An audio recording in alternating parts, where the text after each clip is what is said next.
Hi, my name is Mika, and I am one of the mentors at McMaster Outreach. In this video, we are going to go over Lesson 9, which is keyboard interaction. For this lesson, we will be using the game slot. This is the same slot as you would have used in Lesson 8. So for this lesson, just pick one of the slots that you haven't used before. In this lesson, we will go over two main things. First, we will go over some pieces of new code that we don't see in the animation and publish show slots. Second, we will be doing a code example of making a shape move based on our arrow keys. This code example will be included in a Google Doc, which is in the description. Along with this code example are other examples that help illustrate other things that you can do with key presses. So just to start off, let's go into a game slot.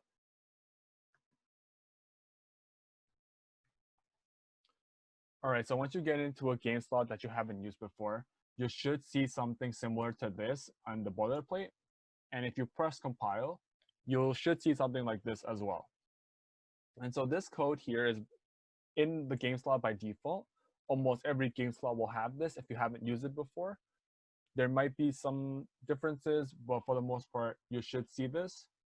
And so in this game slot, they have some new pieces of code, which are these three in particular. And so we'll go over each of them right now. So first we have this message here, this type message equal tick float get key state. And so what this means is message, or MSG, is where we define the special actions or events that we want to happen. Right now, we have one message to our program, which is tick. That takes two values, a float and a get key state. Float is another name for a number, and get key state, that's a bit different. That's going to tell us what key has been pressed and anything that we want to do with that key press. All right. So we've actually seen this tick before, and this is what actually helped us do model.time in our animation and publish show slots, or any other slots that we use. And so this float value, so this number, is the time since we press compile. So the actual duration or time or the number of seconds that has passed since we pressed this compile button. This get key state, like I said, basically tells us which key is pressed and what kind of action we want to do with it. So this code tells us that we are going to do that. We're going to check the time, check the key presses every frame. And so you can imagine that this code right here, this rotation, is a bunch of single frames that are happening very quickly, so quickly that it appears to be smooth. But how does it do this? This is where update comes in. This update section basically updates the state of our model depending on what kind of message we received. For now, it is saying if we get the tick message, update the time, so the time characteristic of our model, to this value t, this number. This underscore pretty much says, regardless of any key presses, do this. Update the time to t. So right now, it doesn't matter what keys we press. There's no action involved with that. So just to explain this point further with time, I'll just introduce a text field. So we'll say text time, so ++ string dot from float model dot time. And we have to enclose this in brackets. And we'll just do fill black. So this is the value of t. So t is this number that we get that's updating on our screen. So it's 8, 9, 10. This value is how many seconds has passed since we pressed compile. Right. So wherever we see time in our model, which is this, we will update this value, this model.time, the entire model.time, to this number. So it's saying rotate 30, rotate 31, 32, 33, and so on and so forth. Okay. And finally, we have this init. Init just tells us the initial settings or values in our model. So right now, we only have one element or one characteristic of our model, which is time, which is initialized to 0. This makes sense because we're measuring how much time has been pressed since we press compile. So we started at 0, and we keep going until we press compile again. So press compile, time starts at 0, and it goes on. All right, now that we've gone over some of these new pieces of code, let's look into how we're going to use these codes to help move a character with our keyboard.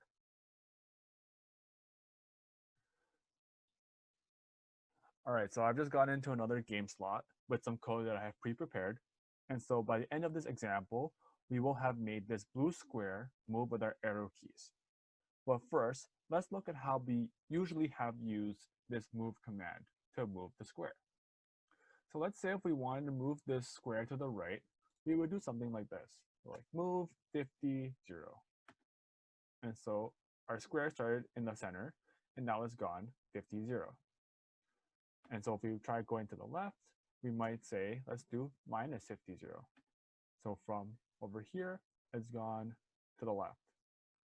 And let's say we want to move this blue square to a bit up. We might say minus 50, 50. So it's gone there. And if we want to go down, we might say minus 50, minus 50. And see how it's gone down. So let's just reset it back to 0. So now the key is, or the idea here is that we don't want to be typing in numbers. We want to be doing those small movements of going up, down, left, and right with our arrow keys. So let's get into that. So in order to do that, we need to first give our model a new characteristic. So our model had a characteristic of time. So like model.time, as you can see here. So instead of this, we'll do model.time, and we'll do maybe multiply by 10. Yep, that's good. But this still doesn't really work for us because we want to do it based off our arrow keys. If we kept this, it'll just keep going forever. So let's introduce a new characteristic called position. And so this rest of the code includes that new characteristic of position, as you can see in this initialize function, this init. So we set our position characteristic to 0, 0. What this means is we want our blue square to start at 0, 0. And we're going to update the position with this new variable called newposition, which will keep track of the keys that are pressed and the math associated. So let's just jump into this line of code here. So we have this message, or this piece of code. In the previous slot, we had something like this. Tick t underscore arrow time equals t. But this one is slightly different. What does this mean? This code is telling us two things. A, get the time value, which we set, and B, keep track of what's happening to these keys, arrow X and arrow Y. Just a note, arrow X and arrow Y are the left and right arrows and up and down arrows respectively. And so this is something that's already built in, so the computer already knows what we mean when we use arrow X and arrow Y. These two placeholders these two underscores that you see are just placeholders. We're not using them right exactly, but they just mean for any other key presses, we don't really care. That's kind of the point. But the reason why we have to include them is if we don't, you might get errors. So it's just best to keep it like this. So just moving down the line. And I have some extra notes about these things, like how key to state just checks these keys, and it tells the computer to do something when we are pressing them or when we're not pressing them. Okay. Moving down, we have this let. And so this let isn't by itself. It's usually accompanied by an in. So we call this a let in statement. Okay. But this in is actually at the bottom, so we'll get to that a bit later. So why do we need this let in statement? We need this let in statement because we need to keep track of our square's current position and calculate the next position after we press the key. And so we have these two. We have these two values, x and y, that have tuple.first model.position and tuple.second model.position. And so for those of you who are wondering, a tuple is any pair of things, so like a pair of numbers, which we usually use in move. So 0, 0, a pair of numbers, is a tuple. You can think of it in a more practical sense like a pair of shoes. You have your left shoe and your right shoe, right? So a pair of shoes is a tuple. And so when we see the tuple.first and tuple.second, we are looking at the first value of the tuple and the second value of the tuple. So if we're looking at our move command, we want to say that the first number is x and the second number is y. That is what we're just saying here. We want to keep track of the first and second numbers of the move command.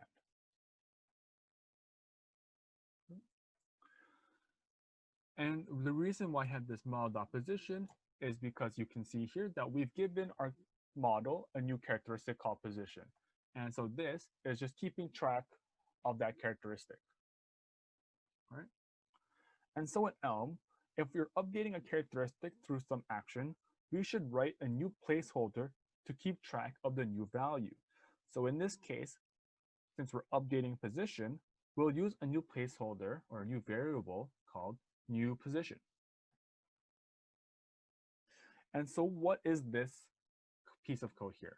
This is a case of statement. And so it's a case and there are values to be put into this statement. We need this case of statement because we want to check the state of these keys. So the right arrow, the left arrow, up arrow, and down arrow. And same thing, key to state is just saying that we want to check these keys and we will want to do something or not do something, whether it's pressed or not pressed. All right. And so the order that we have it is we have our right arrow, our left arrow, our up arrow, and down arrow. So we're going to be checking the keys based off this order. All right. So each key on your keyboard in Elm has a few states. But for now, we're just looking at the up and down states. Or in other words, not pressed or pressed. The computer only recognizes the up or down state, but we can think of it as not pressed or pressed.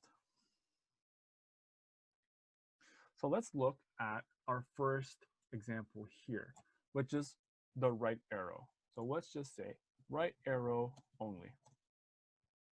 What's happening here? If we look at our order of keys, which are right, left, up, down, and if we keep in mind that states of our keys are up or down, not pressed or pressed, let's look at what this means. If we're pressing the right arrow key only, we are giving the right arrow key a down state, meaning we are pressing the right arrow key.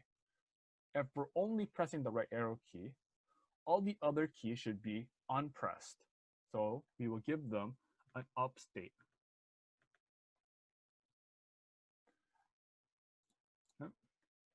And so now that we've given the computer the combination of keys, we need to give a corresponding action.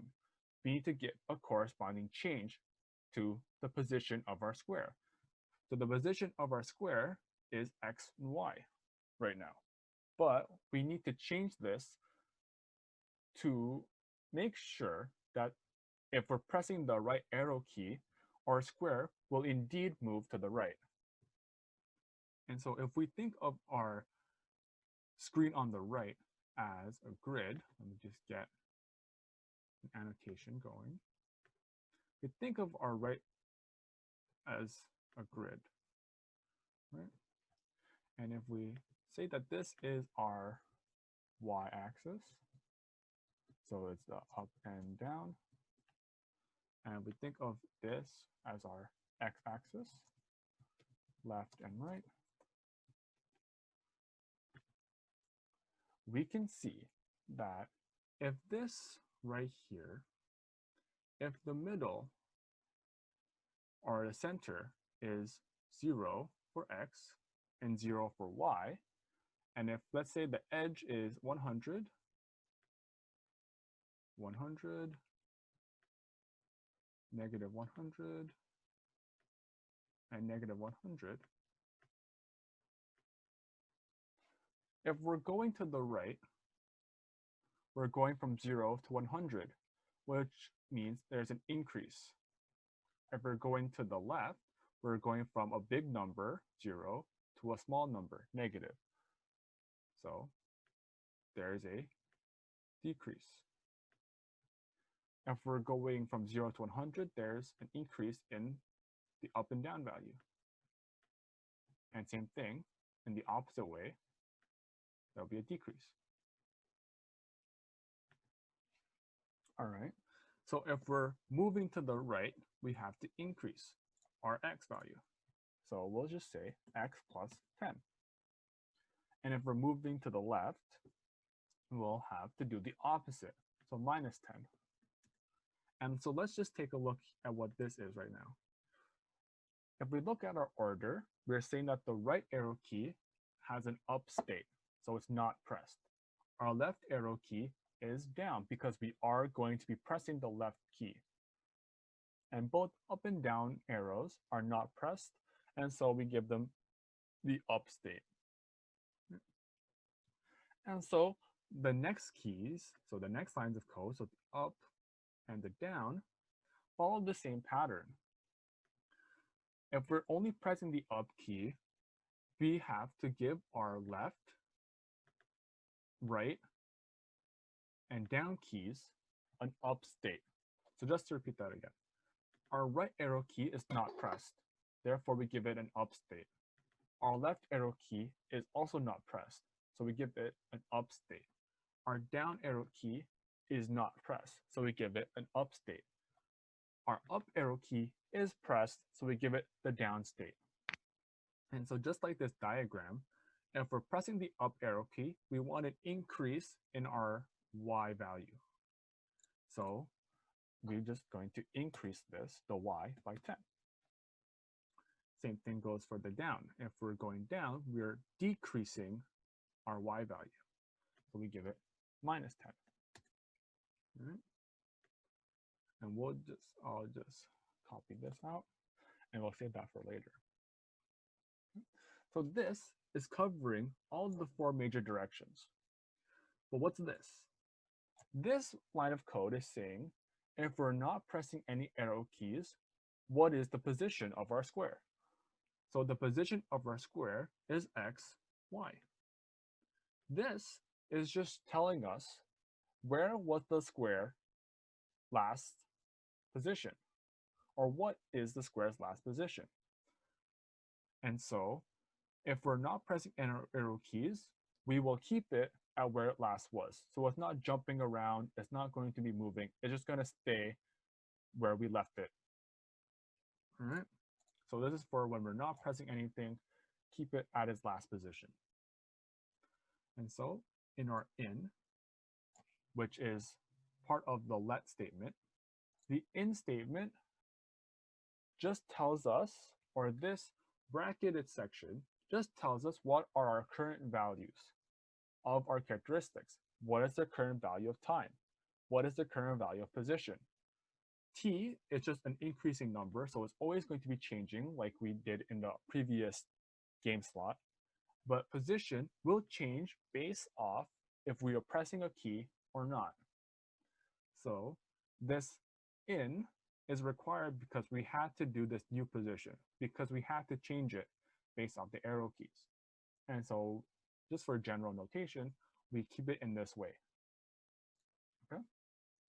And so let's, instead of having the 0, 0, let's change this to be our model.position that we have just wrote. If we press compile, our blue square is here, so let's move it. If I press the up key, it goes up. If I press the down, it goes down. If I press to the right, it goes to the right. If I press left, it goes to the left. So now that we see that we've actually gone through all the 4 major directions for our square. We can also do diagonal motion.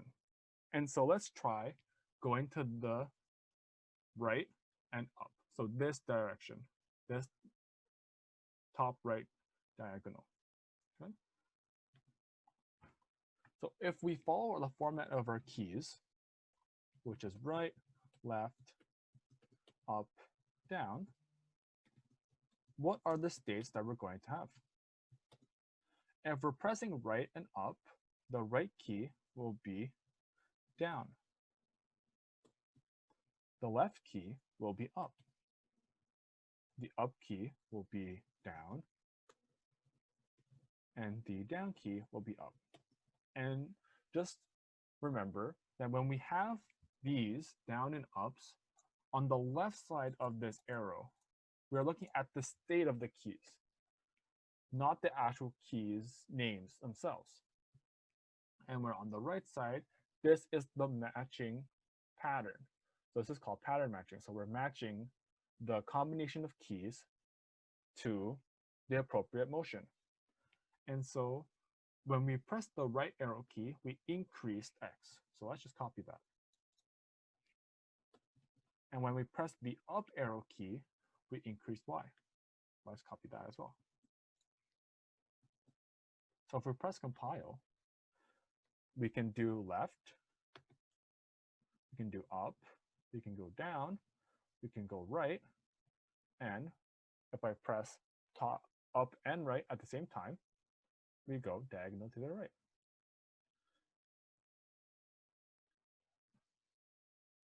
So as a little challenge, try figuring out the other diagonal directions. Remember that you need to put down for the keys that are pressed, and you have to update the X and Y based on which keys are pressed. So you can figure this out by looking at these particular examples so far. If we want to go right and up, we press the right key and the up key. So if we wanted to go left and down, for example, we would press the left key and the down key. And the changes in X and Y just come from what we've done here. If we're pressing left, we're decreasing our X. If we're pressing down, we're decreasing our Y. And so it's just a combination of what we've done here. So this code is included in the Google Doc in the description, along with some other examples that you can try out, which include using other keys to change different characteristics like color. So this concludes the Lesson 9 video. So thank you for watching, and good luck, and have fun coding.